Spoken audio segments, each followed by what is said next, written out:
Good morning, students. Welcome to online class.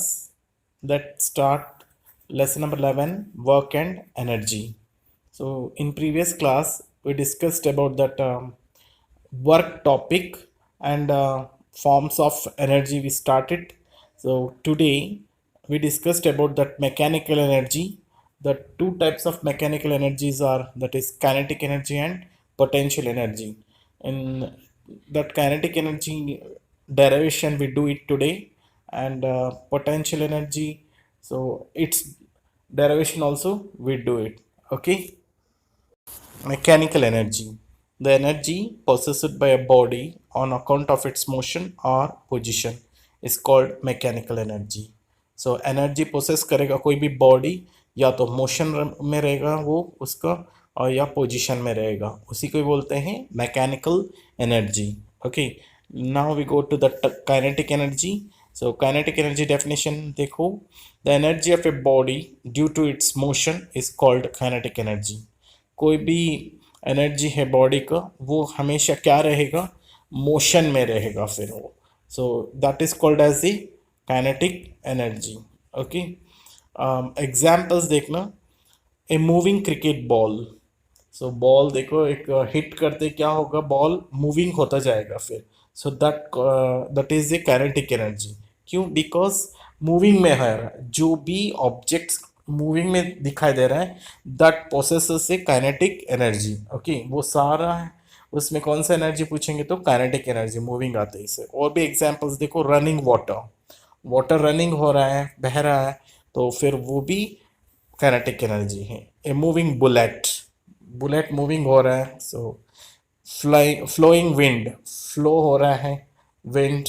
So a moving car, a running athletic, a rolling stone, ये सारा moving बता रहा है. So this is called as a kinetic energy.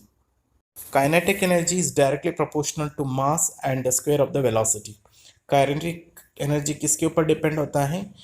मास के ऊपर depend होता है और वेलोसिटी के ऊपर डिपेंड होता है. मास के ऊपर कैसे डिपेंड होता है? डायरेक्टली प्रोपोर्शनल, यानी मास इंक्रीज होगा तो काइनेटिक एनर्जी भी इंक्रीज होगा. और square of the velocity, so velocity के ऊपर भी डिपेंड है, square of the velocity kinetic energy भी फिर. Okay.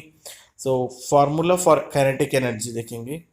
So if an object of mass m moving with a uniform velocity u, it is displaced through a distance s, constant force F acts on it in the direction of displacement. Its velocity changes from u to v, then acceleration is a. So देखो, एक object है, उसका मास m है, और uniform velocity में moving हो रहा है, दैट इज u है, और डिस्प्लेस हो रहा है थ्रू ए डिस्टेंस s, और कांस्टेंट फोर्स है F, और एक्ट्स हो रहा है in the direction of displacement. जिस डायरेक्शन में डिस्प्लेसमेंट है उस डायरेक्शन में फोर्स अप्लाई हो रहा है फिर. सो वेलोसिटी क्या हो गया, चेंज हो गया from u to v. So then acceleration is a. Okay. So work done is, that is w is equal to f into s. Formula है वर्क डन का, w is equal to f into s. So f यानी force, s यानी displacement. ये equation number 1 है. According to the second law of motion, force is equal to mass into acceleration होता है. So that is F is equal to m into a हो जाएगा. So that is equation number 2 है. According to third equation of motion, relation between u, v, s and a is as follows. ये देखो, third equation motion के according क्या होगा, relation इन सबका v square minus U square is equal to 2as. तो s को LHS की तरफ रखेंगे तो सारे शिफ्ट कर देंगे, तो क्या आएगा, V square minus U square upon 2a है फिर. So now putting the value of f and s from 2 and 3 in equation number 1. तो इक्वेशन नंबर जो 2 और 3 में जो भी f और s का वैल्यू आया उसको पुट करना है इक्वेशन नंबर 1 में. सो इक्वेशन नंबर 1 क्या है, w is equal to f into S. So f का वैल्यू पुट करना है, s का वैल्यू पुट करना है अब. तो w is equal to m a, f का वैल्यू, और s का value v square minus U square upon 2a. तो a कैंसल्ड हो गया. सो बचा जो क्या है, w is equal to m upon 2 v square minus U square. So that's is equal to half m v square minus U square हो जाएगा फिर.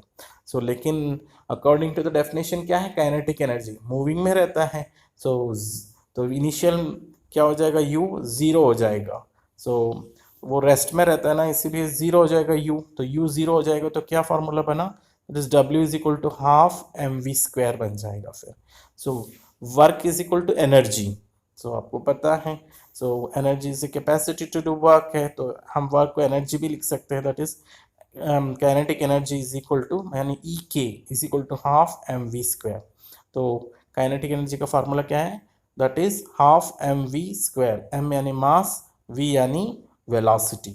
सो ये है डेरिवेशन है formula of kinetic energy. Okay, एक सिंपल न्यूमेरिकल करेंगे। So an object of mass 15 kg is moving with uniform velocity of 4 metre पर second, what is the kinetic energy possessed by it. देखो एक बॉडी ऑब्जेक्ट है, उसका मास कितना है 15 kg, यानी m इज इक्वल टू 15 kg हो गया। मूविंग विथ यूनिफॉर्म वेलोसिटी, यानी मूविंग हो रहा है एक वेलोसिटी में, दैट इज v, ऑब्जेक्ट का वेलोसिटी क्या हो गया v, दैट इज 4 मीटर पर second. So kinetic energy find out करना है, तो E K is equal to half M V square formula है, अभी डेराइव किया था हमने।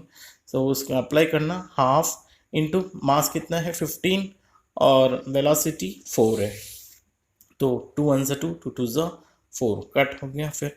सो दो बार 4 इंटू 4 लिखना है क्योंकि वी स्क्वायर है इसीलिए, तो 15 2 30, 30 4 120 हो गया फिर।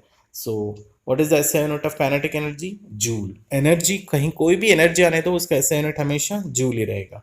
सो kinetic energy of the object is 120 joule. Okay, so potential energy देखना, definition, the energy of a body due to its position और change in shape is known as potential energy.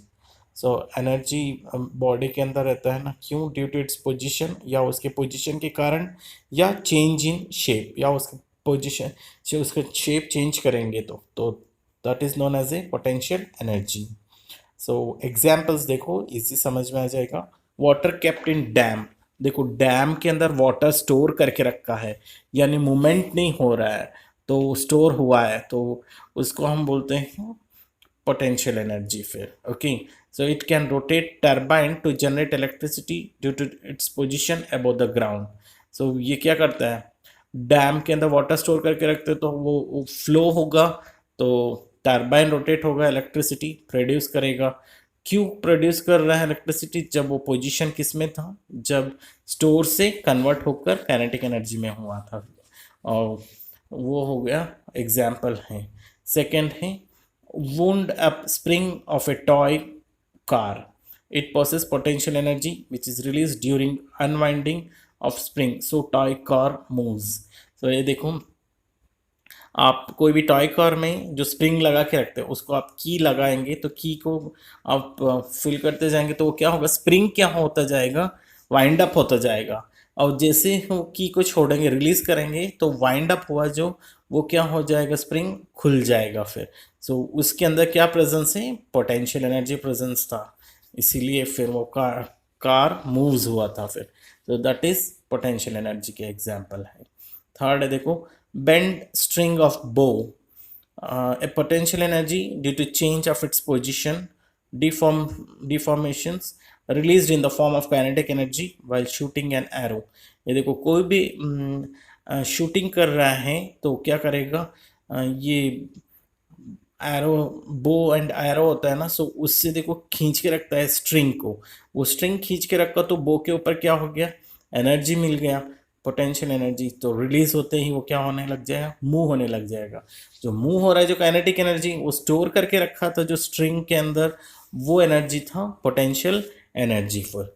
Okay, this is about that potential energy. देखो factors affecting potential energy, जो कौन से factors potential energy को affect करता है, first है मास है। सो कैसे मास अफेक्ट करता है, it's directly proportional, that is potential energy directly proportional to that mass. So that is mass increase होगा तो पोटेंशियल एनर्जी भी इंक्रीज होगा फिर, तो that is more of the mass body greater is the potential energy, and vice versa, अगर mass कम होगा तो potential energy भी कम होगा फिर, ये एक फैक्टर था। सेकेंड है देखो, height above the ground, ground से कितना हाइट में है कोई भी ऑब्जेक्ट, उसके ऊपर भी अफेक्ट करता है पोटेंशियल एनर्जी। तो कैसे? डायरेक्टली प्रोपोर्शनल है फिर। ओके, पाथ कोई भी नहीं है। Greater height above the ground greater in the potential energy, जितना हाइट में जाएगा उतना ही ज़्यादा पोटेंशियल एनर्जी रहेगा, और जितना कम हाइट में रहेगा उतना ही कम पोटेंशियल एनर्जी मिलेगा, इसलिए डायरेक्टली प्रोपोर्शनल है ये भी। थर्ड है change in shape. Greater the stretching, twisting और bending, more is the potential energy. जितना स्ट्रेच करोगे, जितना ट्विस्ट करोगे, जितना बेंड करोगे, उतना ही ज़्यादा पोटेंशियल एनर्जी रहेगा। इन तीन फैक्टर के ऊपर पोटेंशियल एनर्जी डिपेंडिंग अफेक्ट करता है फिर, that is mass, height and change in shape. Okay, potential energy of an object on a height. So जो कोई भी ऑब्जेक्ट को हाइट में लेके जा रहा है तो पोटेंशियल एनर्जी क्या हो रहा है, देखो। If a body of mass m is raised to a height m above the surface of the earth, so the gravitational pull of the earth, that is m into g, acts in downward direction. To lift the body we have to do work against the force of gravity.